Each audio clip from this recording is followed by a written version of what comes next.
Fala pessoal, aqui é a professora Jane e hoje nós iremos aprender sobre o sentido conotativo e denotativo das palavras.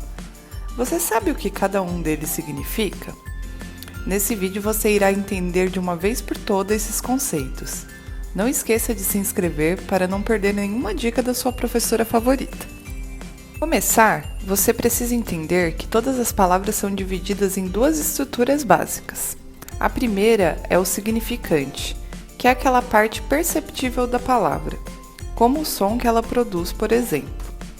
A outra parte da palavra é o significado, que é o que ela representa para nós, o seu conceito. Então, por exemplo, nós temos a palavra gato.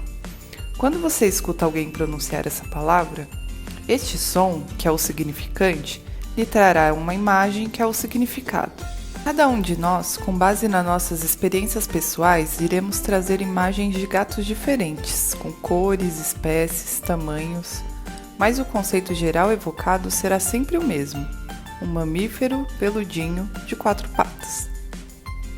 Então, a construção de um texto literário funciona com a mistura de vários sentidos que podemos evocar das palavras.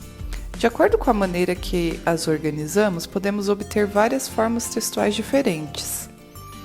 Quando nos deparamos com textos não literários, como por exemplo uma notícia de jornal, as palavras usadas na construção desse tipo de texto costumam ser usadas em seu sentido estrito, trazendo uma informação objetiva e concreta, como o conceito geral que temos sobre o que é gato.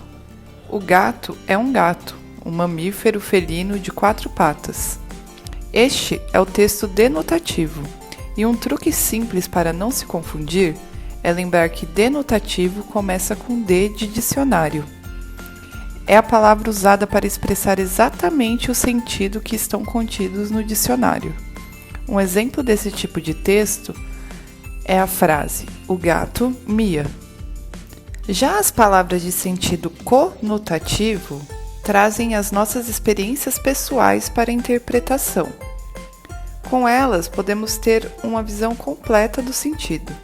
Esses significados extrapolam o sentido que o dicionário nos daria. Essas palavras podem ter mais de um significado, portanto, podem fugir do real e são muito utilizadas na literatura para expressar sentidos que estão além do comum. Quando usamos esse tipo de palavra, com um sentido diferente do que lhe é comum, dizemos que ela foi usada de forma conotativa. Um truque para lembrar desse conceito é lembrar que conotativo começa com C de criativo. Então, fazendo uso da linguagem conotativa, podemos dar um outro sentido para a palavra gato, como no exemplo da frase "Pedro é um gato".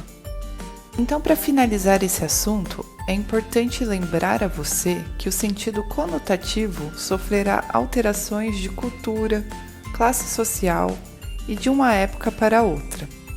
Se você falar para um americano, por exemplo, que ele é um gato, ele pode não entender o que você quis dizer por conta das variantes culturais dos sentidos conotativos.